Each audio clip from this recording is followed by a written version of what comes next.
ओम श्री सीतारामचंद्राभ्यां नमः।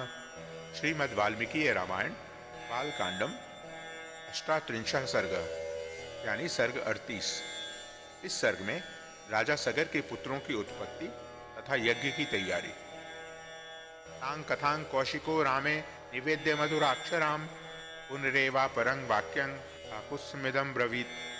विश्वामित्र ने मधुर अक्षरों से युक्त वह कथा श्रीराम को सुनाकर फिर उनसे दूसरा प्रसंग इस प्रकार कहा। अयोध्याधिपतिर्वीर पूर्वमासीन्नराधिपः सगरो नाम धर्मात्मा प्रजा कामः सचा प्रजः। वीर, पहले की बात है, अयोध्या में सगर नाम से प्रसिद्ध एक धर्मात्मा राजा राज्य करते थे।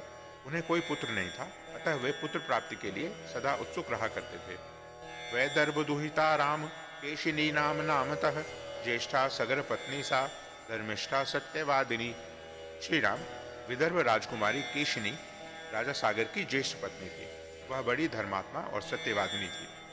अरिष्ट नेमेर दुहिता सुपर्ण भगिनी तुसा द्वितीया सगर स्यातीत पत्नी सुमति संज्ञता। सगर की दूसरी पत्नी का नाम सुमति था। वह अरिष्ट नेमी कश्यप की पुत्री तथा गरुड़ की बहन थी। ताभ्यां सह महाराजः पत्नीभ्यां तप्तवांस्तपः हिमवंतं समासाद्य भृगुप्रस्रवणे गिरो। महाराज सगर अपनी उन दोनों पत्नियों के साथ हिमालय पर्वत पर जाकर भृगुप्रस्रवण नामक शिखर पर तपस्या करने लगे। अथ वर्षते पूर्णे तपसाराधितो मुनिः सगराय वरं प्रादाद भृगुः सत्यवतांग वरः। 100 वर्ष पूरे होने पर उनकी तपस्या द्वारा प्रसन्न हुए सत्यवादियों में श्रेष्ठ महर्षि भृगु ने राजा सगर को वर दिया। अपथ्य लाभः सुमहान भविष्यति तवानघ इति चा प्रतिमांग लोके प्राप्स्यसे पुरुषर्षभ। निष्पाप नरेश, तुम्हें बहुत से पुत्रों की प्राप्ति होगी। पुरुष प्रवर, तुम इस संसार में अनुपम कीर्ति प्राप्त करोगे। एका जनिता तात पुत्रं वंशकरं तव षष्टिं पुत्र सहस्त्राणि अपरा जनयिष्यति। तात, तुम्हारी एक पत्नी तो एक ही पुत्र को जन्म देगी जो अपनी वंश परंपरा का विस्तार करने वाला होगा, तथा दूसरी पत्नी 60,000 पुत्रों की जननी होगी। भाषमानं महात्मानं राजपुत्रो प्रसाद्यतम ऊचतुः परम प्रीते पितांजलिपुटे तदा।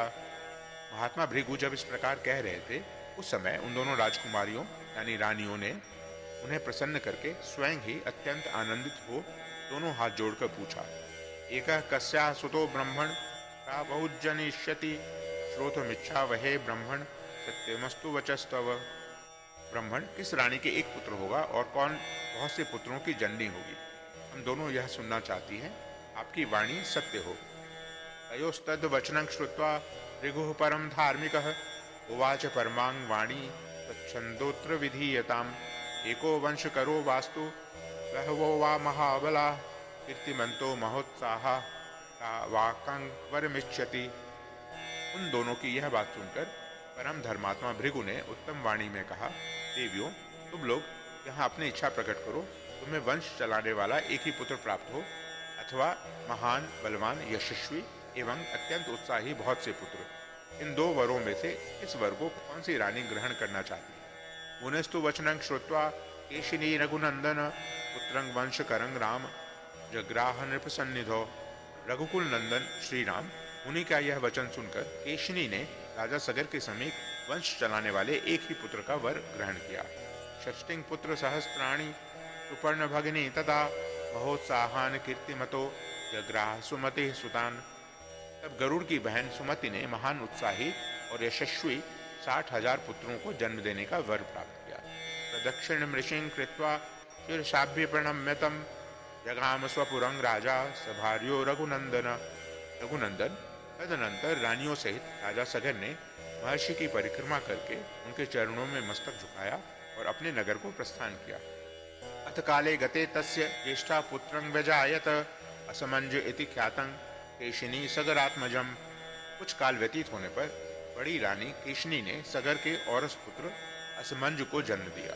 सुमतिस्तु नरव्याघ्र गर्भतुम्बं व्यजायत षष्टिः पुत्र सहस्त्राणि तुम्ब भेदाद विनिष्ठुता। पुरुष सिंह छोटी रानी सुमति ने तुम्बी के आकार का एक गर्भपिंड उत्पन्न किया। उसको फोड़ने से 7,000 बालक निकले। घृतपूर्णेषु कुंभेषु भ्रात्यस्तान समवर्धयन् कालेन महता सर्वे यौवनं प्रतिपेदिरे। उन्हें घी से भरे हुए घड़ों में रखकर ढाइयाँ उनका पालन पोषण करने लगी। धीरे धीरे जब बहुत दिन बीत गए तब वे सभी बालक युवावस्था को प्राप्त हुए। अथ दीर्पण कालेन रूप यौवनशालिनः षष्टिः पुत्र सहस्त्राणि सगरस्याभवंस्तदा। इस तरह दीर्घ काल के पश्चात राजा सगर के रूप और युवावस्था से सुशोभित होने वाले 60,000 पुत्र तैयार हो गए। सच ज्येष्ठो नरश्रेष्ठ सगरस्यात्म संभव बालान गृहीत्वा तु जले सरेवा रघुनंदन प्रक्षिप्य प्राह सन्नित्यं मज्जस्थान निरीक्ष्य वे। नरश्रेष्ठ रघुनंदन सगर का ज्येष्ठ पुत्र असमंज नगर के बालकों को पकड़कर सरयू के जल में फेंक देता और जब वे डूबने लगते तब उनकी ओर देखकर हंसा करता। एवं पाप समाचार सज्जन प्रतिबाधक पौराणामहिते युक्त पित्रा निर्वासिता पुरात। इस प्रकार पापाचार से प्रवृत्त होकर जब वह सत्पुरुषों को पीड़ा देने और नगर निवासियों का अहित करने लगा तब पिता ने उसे नगर से बाहर निकाल दिया। तस्य पुत्रोंशुमान नाम असमंजस्य वीर्यवान सम्मतः सर्वलोकस्य सर्वस्यापि प्रियं वदः। असमंज के पुत्र का नाम था अंशुमान। वह बड़ा ही पराक्रमी, सबसे मधुर वचन बोलने वाला तथा सब लोगों को प्रिय था। अतः कालेन महता मतिः समभिजायत सगरस्य नरश्रेष्ठ यजेयमिति निश्चिता।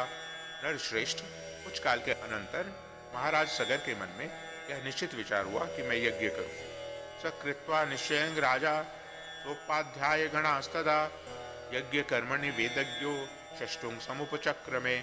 यह दृढ़ निश्चय करके वे वेद वेत्ता नरेश अपने उपाध्यायों के साथ यज्ञ करने की तैयारी में लग गए।